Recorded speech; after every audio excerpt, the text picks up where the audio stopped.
Hello everyone, and welcome back. Today's episode might change the way you see the world. We're going to talk about 8 things you should never, ever share with anyone, no matter how close they are to you, even if it's your parents. Because if you do, you might have to face serious consequences. Especially the 7th one. It could destroy your family, even lead to separation or divorce.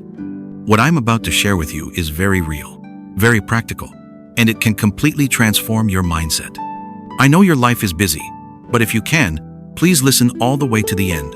The ideas here are not easy to digest at first. They take time, reflection, and maturity to understand deeply. So listen again and again when you're driving, cleaning the house, or relaxing. Save this episode, share it with your friends.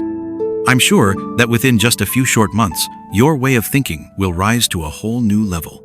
All right, let's begin. Today, we'll explore the 8 things you should never share, even with your closest friends, because not all friends are the same. Sometimes, keeping something to yourself is wiser than saying it out loud. Otherwise, you might attract trouble and small-minded people into your life. 1. Never talk about how much money you have. Many years ago, in an old town, there was a small blacksmith's shop owned by an elderly man. Every day, people passing by could see him sitting inside, resting on a wooden chair beside a small table. On the table sat a teapot, an old purple clay teapot, its surface dark and shiny with age. The old man didn't make much money, just enough for tea and simple meals. But he was content. He had no desire for more. One day, a traveling antique dealer passed by and noticed the teapot.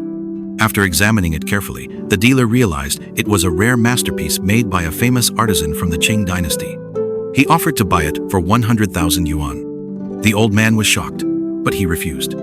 That teapot had been passed down for 3 generations, from his grandfather to his father to him. Every day, they drank tea from it while working the forge. It wasn't just an object, it was part of the family's life. But that night, for the first time in 60 years, the old man couldn't sleep. That teapot he had used all his life, something he once thought was ordinary, was suddenly worth a fortune.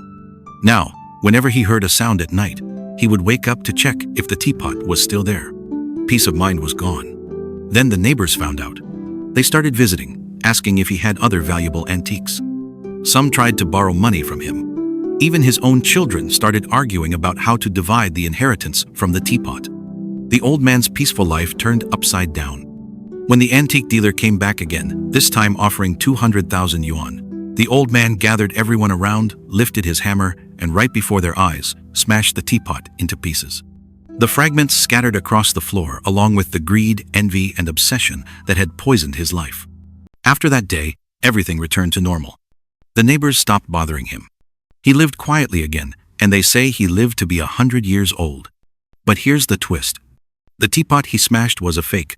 The real one he sold secretly to the dealer for 200,000 yuan. With that money, he secured his retirement, and more importantly, he destroyed people's greed before it destroyed him. This story teaches us something profound. Money changes relationships.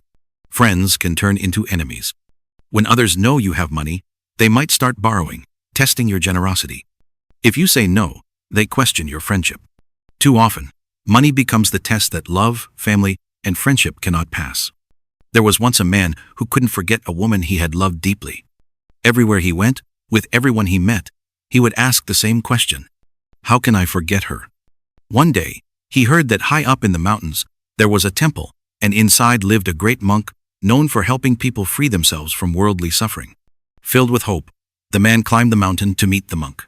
When he arrived, he immediately began pouring out his heart, every memory, every detail, every painful thought. The monk listened silently, eyes closed, saying nothing, until the man finally ran out of words. When the room grew quiet, the monk slowly opened his eyes. He called to his young novice, asking for tea. Then, seeing the longing in the man's eyes, the monk took out a small bottle and said gently, "This water will help you forget all your sorrows. Once you drink it, every sadness will disappear. Would you like to drink it?" The man stared at the bottle, hesitant. "Will it really erase all my pain?" he asked. The monk shook his head. "Joy and sorrow, love and loss, they are all just passing emotions. Nothing is truly good, nothing is truly bad. But if something must be forgotten, then it should be forgotten." Hearing that, the man quickly waved his hands. No, master. Please, I don't want to forget everything. I just don't want to think about her anymore. I only want to forget one person. The monk smiled quietly, saying nothing. Instead, he turned to his little disciple and asked, "Have you copied the sutras today?" "Yes, master," the boy replied. "I would never dare to neglect it." The monk nodded. "Then tell me, do you remember the sutra well?" The young boy looked confused by the question, but answered honestly, "I suppose I remember it because I read and think about it every day." The monk asked again, "And if I wanted you to forget the sutra, how would you do it?" The boy thought for a while, scratching his head, then said, "I don't know, but if I remembered it by reading and thinking about it, maybe if I stop reading and stop thinking about it, I would forget it." The monk turned back to the man and said gently, "You keep asking everyone the same question. You keep talking about her to everyone you meet, even to me just now. So how can you claim that you want to forget?" Even this young boy understands that if you stop thinking, stop remembering, then you will naturally forget. But you're still holding on, still clinging to the pain. You don't really want to forget her. You just want your life to feel joyful again. Love is never one-sided. It is the beauty of two souls meeting in harmony.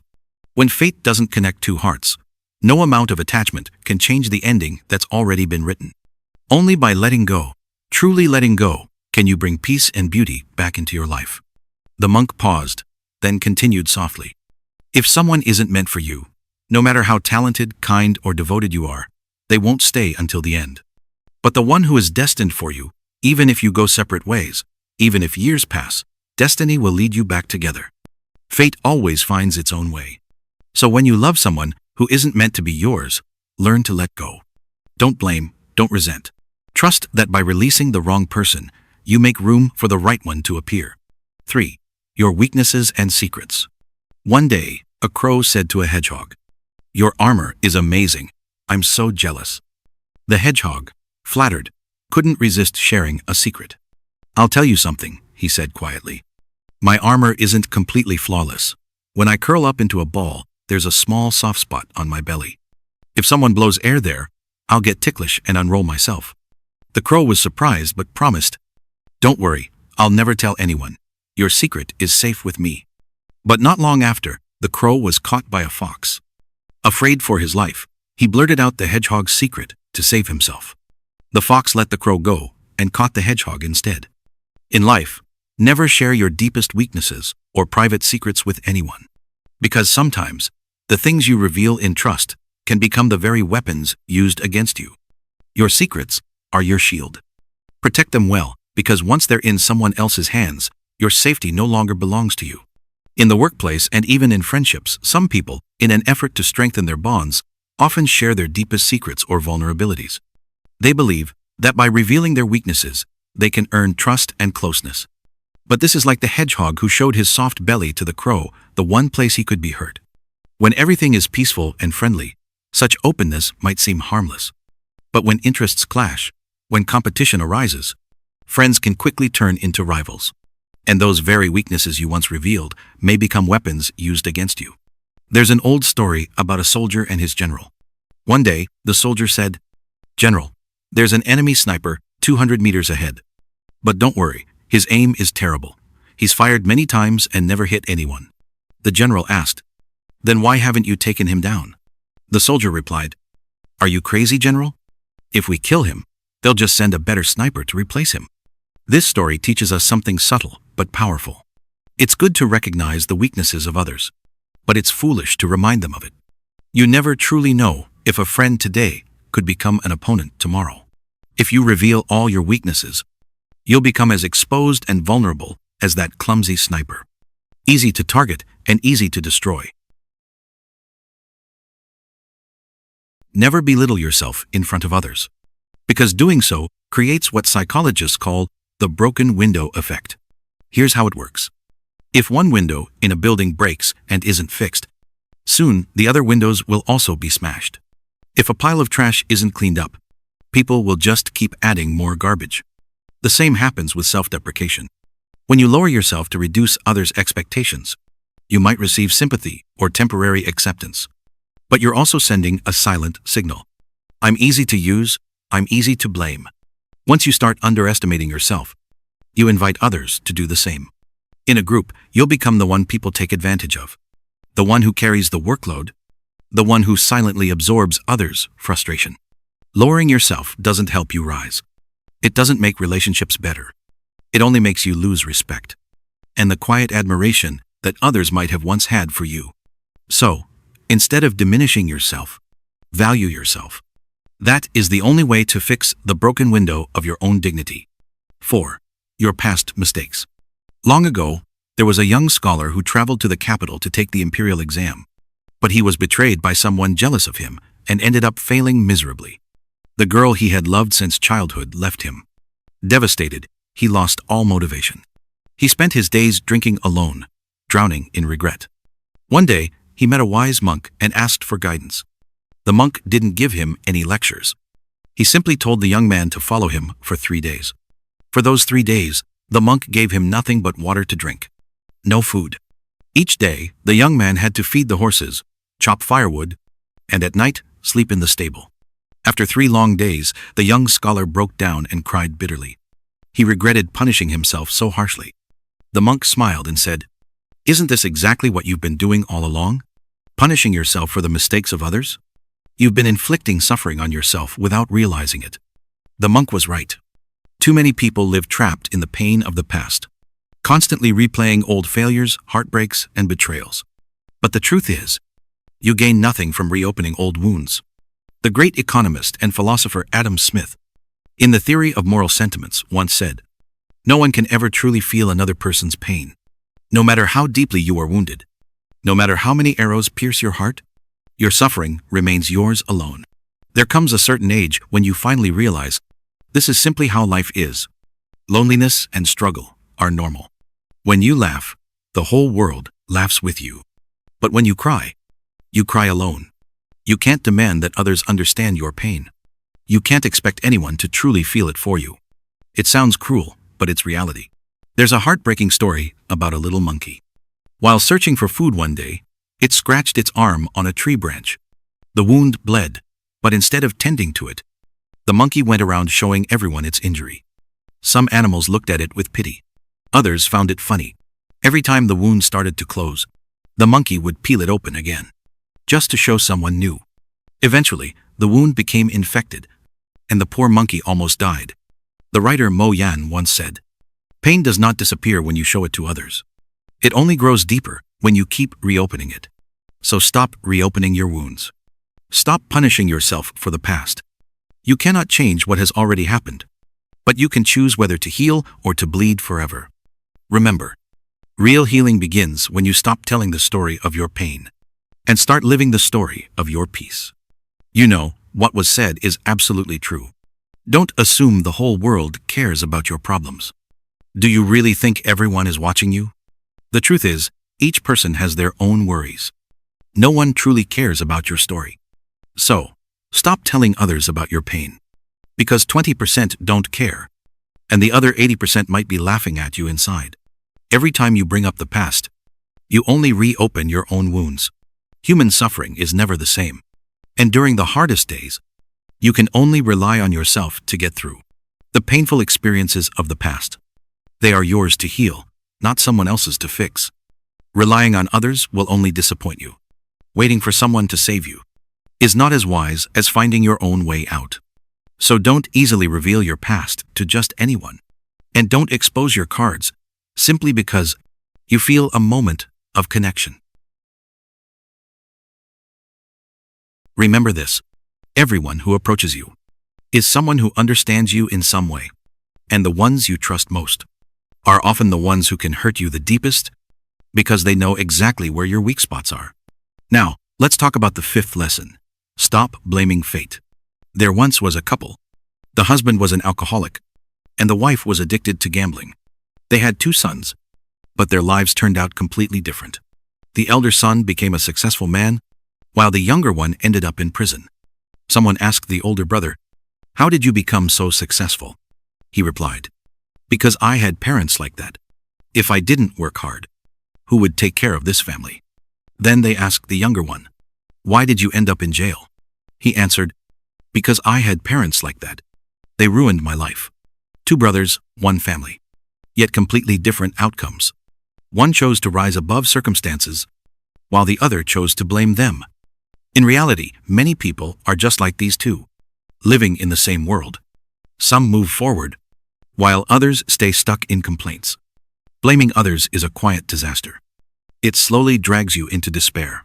But those who never complain are the ones who overcome the hardest times. Take Abraham Lincoln, for example. After losing his job and failing in the 1832 election, he started a business. Within a year, it went bankrupt. For the next 17 years, he worked tirelessly to pay off his debts, never once blaming fate. Later, he ran for Congress in 1846 and won. Just imagine, if Lincoln had blamed life for being unfair, he would have remained in darkness forever. As someone once said, instead of cursing the darkness, pick up a light and walk forward. Complaining is like pouring water into your own shoes. It only makes your journey heavier. Complaints change nothing. Effort changes everything. So next time you speak, avoid words of complaint. And finally, the sixth lesson: avoid unlucky words. There's a story online about a woman who was pregnant with twins. She constantly complained, saying, "What a headache. I don't know how I'll handle two babies." She even joked, "Maybe I'll give one to someone else." When she gave birth, one baby didn't survive. Another person once joked, "I've never ridden in an ambulance before." That very night, he suffered carbon monoxide poisoning and was rushed to the hospital by ambulance. A friend of mine in school once said he wished someone would donate money to him after we helped another student whose mother had been electrocuted while farming. A week later, his own mother was electrocuted in the same way. Another worker once joked, "I wish my other hand would get pierced too, just to make it look even." Days later, that exact thing happened. Even the famous Chinese internet figure, Ok Ka-ai, once said jokingly, "I'll never go back home to Guizhou. I'll sleep beneath the sea." Later, he tragically drowned in a car accident. That's why we must never say unlucky things. Don't joke about bad luck or death, because the words you speak shape the path you walk. Look at a tree. If its leaves turn yellow, the problem lies in its roots. Human life is the same. The words you speak are deeply connected to your fate. So when you're angry, never curse or say cruel things, because at that moment, your words carry power. The power to shape your own destiny. Cursing others is, in fact, planting evil seeds for yourself. The bad consequences will come. You just never know when. But one thing is certain. When you sow bad seeds in life, bad fruits will follow. Karma never misses its turn. Cursing someone doesn't benefit them, and it certainly doesn't benefit you. Curses are filled with resentment. And every time you utter them, your face and your expression become distorted by that hatred. Over time, bitterness shows on your face. Before the age of 20, your appearance is shaped by your parents. But after 20, your appearance is shaped by your heart and your actions. A kind heart and gentle words will soften your face, making you look peaceful and approachable. This is the true art of self-cultivation, and it even brings good fortune to your life. There's an old saying, good words may not always come true, but bad words often do. The ancients believed that both handwriting and speech carry great power. That's why they always spoke with respect and restraint. Our mouths are the gateway to both blessings and disasters. Happiness comes through the mouth. So does misfortune. Speaking carelessly is the root of trouble. As human beings, we must be cautious with our words. I sincerely hope that those who used to think negatively or speak unlucky words in the past will begin to change, to reduce and eventually let go of all harmful thoughts and speech. Now, the seventh lesson, the joy of success. There was once a businessman known for his blunt and hurtful speech. Recently, he bought a large villa in the city, but he didn't post or boast about it online. He said he suddenly became more mature overnight. 3 years earlier, at a village banquet, he got drunk and bragged, "I made 500 million this year, nothing special." 6 months later, someone poisoned all the fish in his pond. In places where the streets have no lights, only beasts roam at night. The cruelest thing in human nature is the inability to bear seeing others live better, especially those who used to be beneath us. As the writer Du Duong once said, Don't show off your happiness. Don't show off your success. Don't show off your achievements. Even basic physics tells us things exposed to air decay faster, while things kept cool last longer. In time, you'll understand. Your life belongs to you. It has nothing to do with anyone else. People who operate at higher levels tend to conceal their abilities.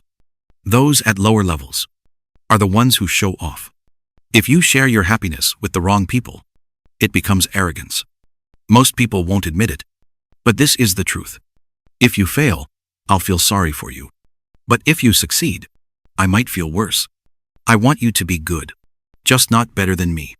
In reality, most people can accept the success of a stranger, but not that of someone close to them. It's like beggars. A beggar won't envy a millionaire, but he'll certainly envy another beggar who earns more than he does. The things you could have achieved but didn't, that's envy. The things beyond your reach, that's admiration. In the novel Malice, there's a story about two childhood friends, Kusuke's grandfather and Hitaka. They grew up together on the same street. When they were young, Kusuke's grandfather was often bullied, and Hitaka always stood up for him. After graduating high school, they went their separate ways and lost contact for years.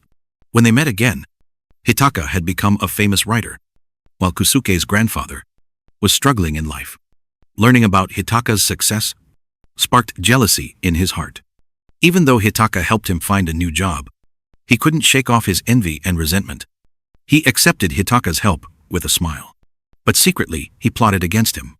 In the end, he murdered Hitaka. When the truth came out, his motive was simple. I hate you. I hate that you achieved the dream I once had. I hate your success, your happiness, and my own weakness. I hate that luck didn't come to me. I hate that I wasn't capable enough. And so I poured all my hatred onto you. That story tells us a painful truth. No one truly wishes you well, except your parents and a few genuine friends. Very few people will sincerely rejoice in your success. Most people learn about your achievements only to confirm that you are not doing better than they are. There's a quote from the movie Heavenly Island. A person must learn to keep two things private: their feelings and their abilities. About 6 months ago, a new female employee joined the department next to ours. She was around 30 years old. After working with her a few times, I found her to be gentle. The kind of soft-spoken woman you might describe as calm and kind. But soon after joining, she made a big mistake. Not long into her new job, she confided in a co-worker named A, telling her that she had gone through a divorce and was now living with a man 15 years older than herself. She believed that co-worker A would keep her secret, but clearly, that wasn't the case. Before long, everyone in the company had heard the story. Some people spoke about her in very unpleasant ways. Even the management started to question her professionalism and her ability to do the job. Last weekend, I heard that she had submitted her resignation. And honestly, I don't think she ever truly understood what her mistake was. Around you, there will always be people who appear to care. People who gently ask, "Hey, how have you been lately?" Or, "Is something bothering you?" Hearing such questions, you might feel comforted, thinking they genuinely care about you. So, you open up. You share everything. And just like that, you might have stepped into a trap. The ability to keep your personal matters private is a mark of emotional maturity. There's a saying, every family has its own troubles. Even in the happiest households, there are moments of conflict. Even the most loving couples have times when they argue or disagree. The problems within a family should never be broadcast to outsiders. When you tell others about your issues, they may appear sympathetic on the surface, but they can't solve your problems. And later, those very stories become gossip, whispered during tea breaks or dinner conversations. Eventually, as rumors spread, your path in life starts to narrow, without you even realizing it. Remember this: there is no family that never argues. Family life is a process of compromise and forgiveness. Don't run to outsiders the moment something goes wrong. Many people love to listen, especially when it's about someone else's troubles. But make no mistake, they don't truly want to help. They're just curious. Good news travels slowly. Bad news travels 1,000 miles. Some people will turn your family's difficulties into their favorite topic of conversation. They'll smile to your face and gossip behind your back. Someone once said, family is the only place you can return to without needing a reason. It is the one place that will always welcome you, no matter how much you've changed. A loving family is not just a shelter for your body, but a sanctuary for your soul.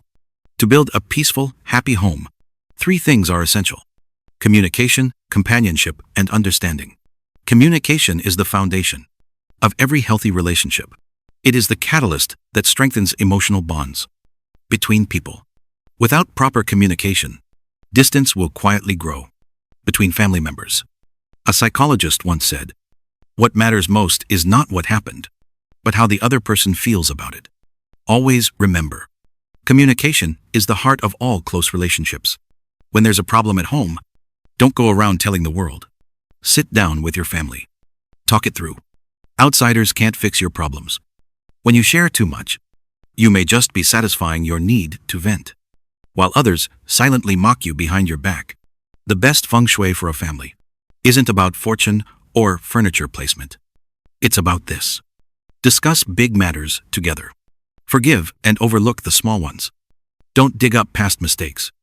If you can remember and truly live by these 8 principles, your life will flow more smoothly, filled with peace, balance, and quiet happiness.